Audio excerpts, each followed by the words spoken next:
Hi everybody, this is Debbie from Stamp On It, and this is a jammy video. My jammy videos are we can be in our jammies and nobody knows. So let's get started. Today's video is going to be focusing on a couple of new products that we have on our website, but also a technique and something that a lot of people I think would love to do but never try it because they think it's too difficult. And some of these products are going to really simplify that for you. So let's get started. First of all, today I am going to be working with Tombow markers. It's what we carry in our booth, but also on our website. We have the full 108 colors. We're going to be working with those. They're water-based, which is going to really work nicely with the other products we're working with, which are watercolor brushes. Now, there's a big difference in watercolor brushes as far as quality. The water brushes that we carry are koi for the 3 sizes of straight brushes. And I also have a new one on our website. It's a water brush that is flat, and this is really cool. Now, this one is a product of Niji, right there. It's big as life. These are koi, these are Niji. Both excellent quality, and they all have a valve in the water brush tube that keeps the water from just pouring out when you're using it, and that is so important when you're using water brushes. You can get really cheap, inexpensive water brushes, but they do not have that valve in the tube, and when you tip this, the water will just come pouring out on you, and you don't want that. You want to be able to control that water flow, and these two lines of water brushes are excellent, I found. So I'm going to put this stuff aside here, and I'm going to work with, I'll show you these samples later again too, but I want to just show you really quickly working with the water brushes. Another product I want to show you that we picked up is watercolor paper by Ranger. Now this is some really, really cool stuff. Now, over the 30-some years, that kind of dates me, so I shouldn't have said that, but over the years, we've always been looking for watercolor paper, and there's cold pressed and there's hot pressed, and most people don't know the difference, and for most people, you probably don't really care, but hot pressed will tend to be a smoother finish. Cold pressed tends to be a bumpy or rough finish. This watercolor paper that we found has a rough or bumpy textured side to it, but it also has a smoother finish to it. And it's great for stamper people like us that want to stamp an image that has a fair amount of detail, but still watercolor. If you stamp a really fine detail on this side, because of the texture, and I don't know if you can see that on the camera, but because of that texture, sometimes you lose some of that detail in the image. But I found that this cardstock has a smooth side, so when I stamp my image, it keeps all that detail, and I can still go back in and watercolor if I'd like to. Okay, so that's what I'm going to be working with today, is the watercolor cardstock from Ranger. We also have that on our website. There's 10 sheets, 8.5 by 11. And it's a fairly heavy cardstock. Now, one of the cool things I found, our particular printer, I was able to actually run this through my printer on the smooth side and print from some of our digi images, what we call digital images on our website. So if some of you are digital image people, I was able to run this through my printer, but just know there's a 50-50 chance on that you might or might not be able to, as some printers do not allow that heavy of a cardstock. I would call this about a 80 to 100 pound, probably, yeah, closer to 100 pound weight. So stamping for sure through your printer is a 50-50 chance, but I was able to, so you can take it from there. So I'm going to just show you very quickly a couple of things here. Working with the Tombows with this, you can use any of the watercolor based products to watercolor with the watercolor brushes. Obviously, it's a water base in here. I put water in here. These can also be used for bleaching if you want to do some image bleaching, and that's a whole nother area that we can get into later, but you would put bleach into here. Just remember, if you do that or anything else other than water, you want to clean these out when you're done. If I just put water in them, I store them just upright in my holder like this. So first of all, this one here is by Koi, and I am using the large. There's a small, a medium, and a large. Now, if you're going to really want to do a nice job on your images and do some detail areas, you are going to want to use a smaller, the smaller one here, and I am using the larger. So just keep that in mind. There's a small, a medium, and a large on this, and it does certainly make a difference because you can see how much larger this is on the tip. I'm also working with the flat brush. This is new. I absolutely love this, especially if you want to create washed areas like this. And what you can do, and I did this on the rough side, but you could also do it on the smooth side, you can stamp your image and just do a wash if you want, that type of thing. Instead of detailing, you can do a wash over it.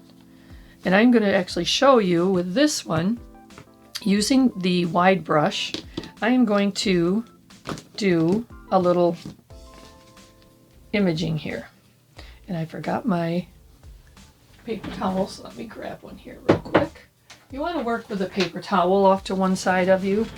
And I also use a palette. I'm actually using a piece of glitter film, which is a non-porous surface. But we do have the Tombow blending kit, which has a palette in it too, and that's in a different video. I'll be showing that product, but I'm just using a piece of glitter film for my palette.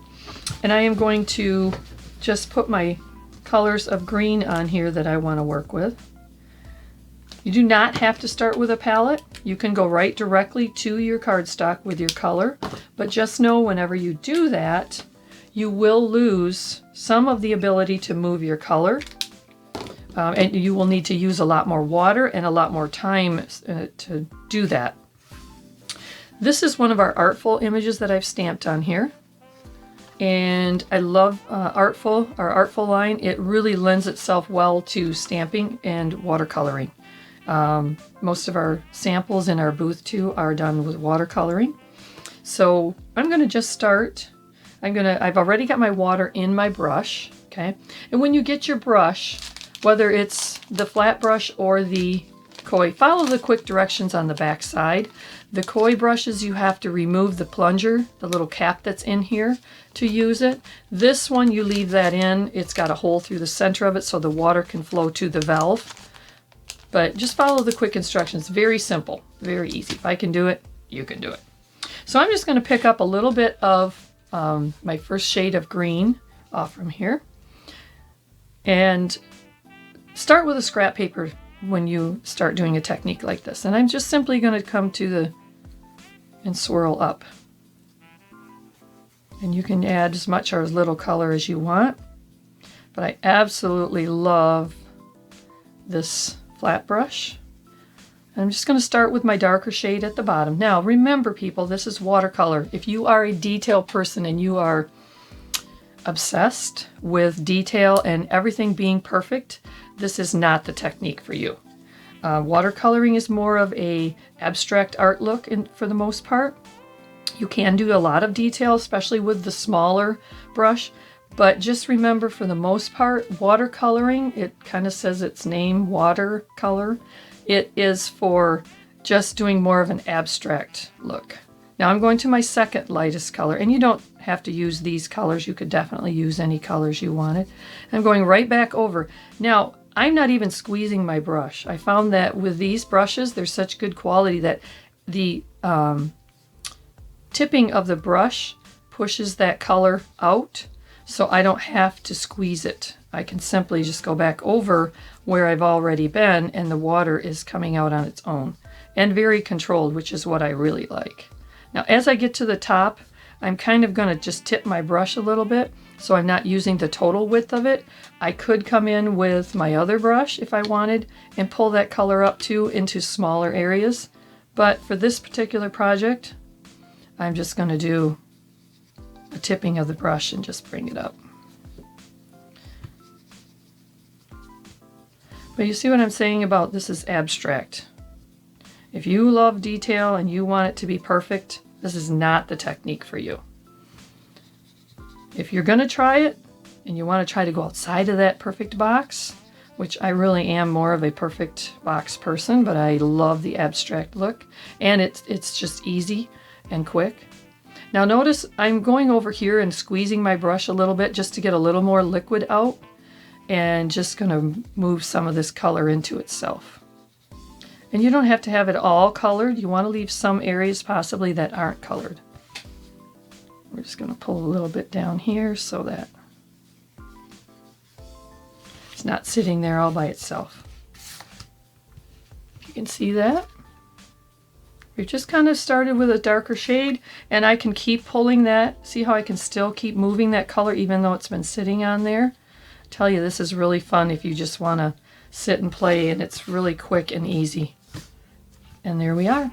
And now I can trim that. I always trim my pieces afterward. If you're changing colors completely, you want to take that paper towel you got laying next to you and just blot your brush. If you've got an obsessed color in there that just won't come out, squeeze it a little bit and it'll clean out your brush so you can move to your next color. And that goes with the detail brush as well. Okay, same technique, just on a smaller, more detailed scale. So now I'm just going to switch, and I threw my cover on the floor. I'm going to switch to the smaller brush. Now when you put your cap on, squeeze your brush together and be careful when you put your cap on, because if you're not, some of these bristles will go to the outside of the cap, and when you push it on, you're going to bend your bristles, and you don't want to do that. All right, so I'm going to take this one, which is the large of the koi brushes for more detail, and I am just going to see if I can find my image back here, what I do with it. And I have lost it.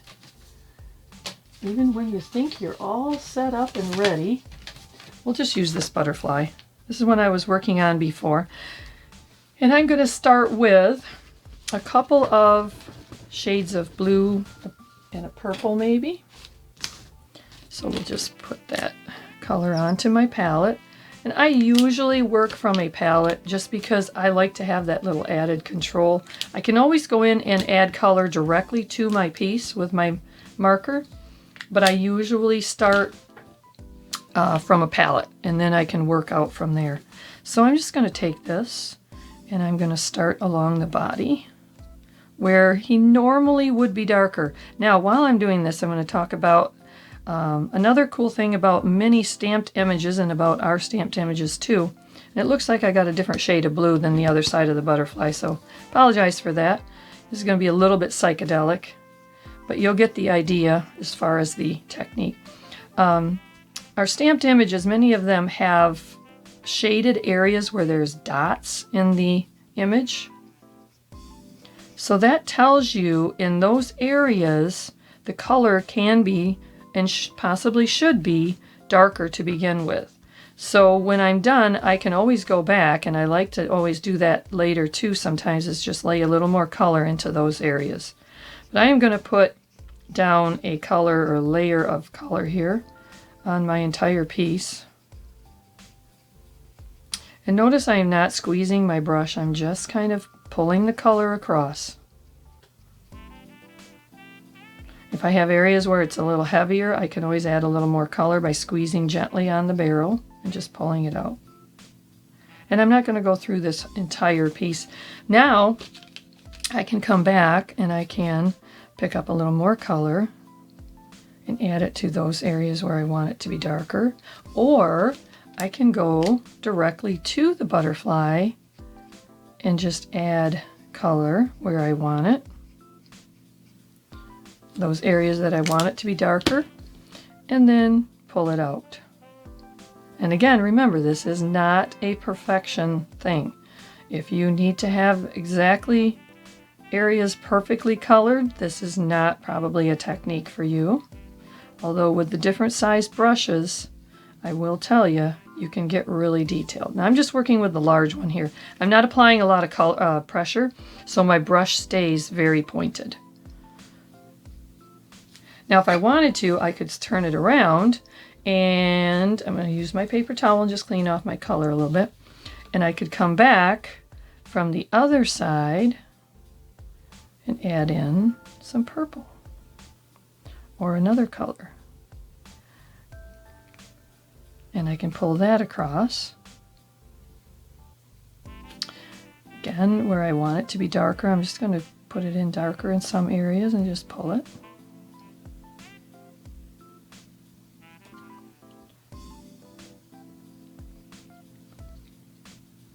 Now, like these little circles here, I could probably even go back in right directly with my marker. If I wanted those to be a little bit more intense, and I could color them directly from the marker and add that color in.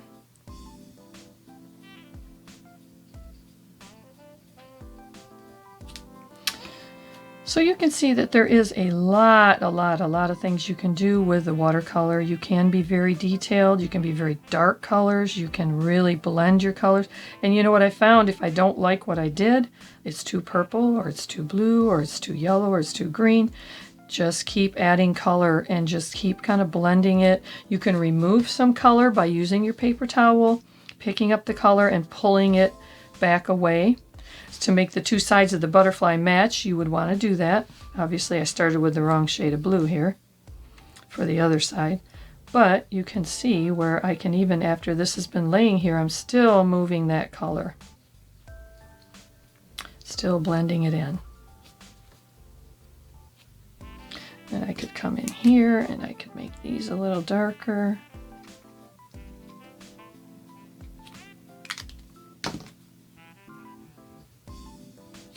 Take off the color if I want on my paper towel again.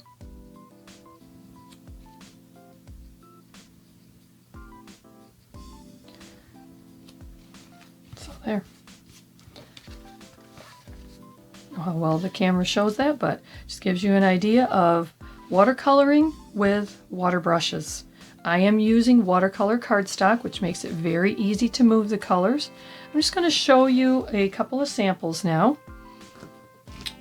Put my brush back, my cover back on. Again, be careful with that tip. You want to protect your tips. Here is another one of our images. This is also an artful image, and it is just a tree, and I kind of made it into like a spring flowering tree. We actually have a tree outside our house here that looks very similar to this. But I just took and I added a little bit of color to a very wispy, light on the brush. Don't come in and really go heavy unless you want it to be heavy. Like the trees, I did a heavier look to them, but you certainly don't need to. And then I just came in with my flat brush again, and I added some sky just by wisping, picking up a little bit of color and wisping back and forth like that. Okay, now another thing you can do, which is fun, is just create a background. And this I did with a wide brush. And then you can come in, and if you like, you could put a sticker over it. This is one of our medallion stickers. And then I could take that and I could frame that. And again, you could still see the water brushed look in the background where there's areas that are not colored. If you don't want them to be colored, you can come in and add a bit more detail once you put the sticker on, and then actually color the sticker in with more color. And I did some of that direct with my brush to the cardstock, and then just pulled the color around with my watercolor brush. Okay, here is a really cool thing. I love this. This is our Faith, Hope, and Love stamp, and I'm not sure on the name or the number. I just created a very quick background with the wide brush again. Started from the top with pink or purple and just pulled it down. I turned it around and I started with blue and washed it right into the previous color. And then I stamped over top of it. You could stamp first, but I chose to stamp over top. Just depends on the look that you want. With the watercolor, pretty much, if you're going to stamp your image first, make sure you use a permanent ink. Okay, like with the tree also. I used a permanent type ink. And you can even heat set it to make sure before you start watercoloring if you're not sure. If you're using digital images, the ink right off your printer will be heat set. So that will work as well if you are able to print on the cardstock, on the watercolor cardstock. Here is an image from QKR, and this one is number 17915, flower border. Did this a little bit more detail with the water brush, and then I came back and added a little bit of color and left it that way, just direct from the marker. So there's some very dark areas and some watercolored look. Here is Artful number 1710, and that is watercolored. Here is Butterfly in Leaves from Artful.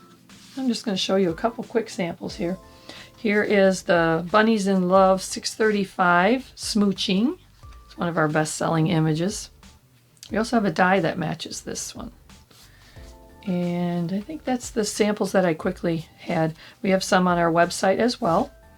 That is using the watercolor cardstock by Ranger, water brushes by Niji, and the koi brushes. We have them in 3 sizes, small, medium, and large, and the flat brush by Niji, sorry.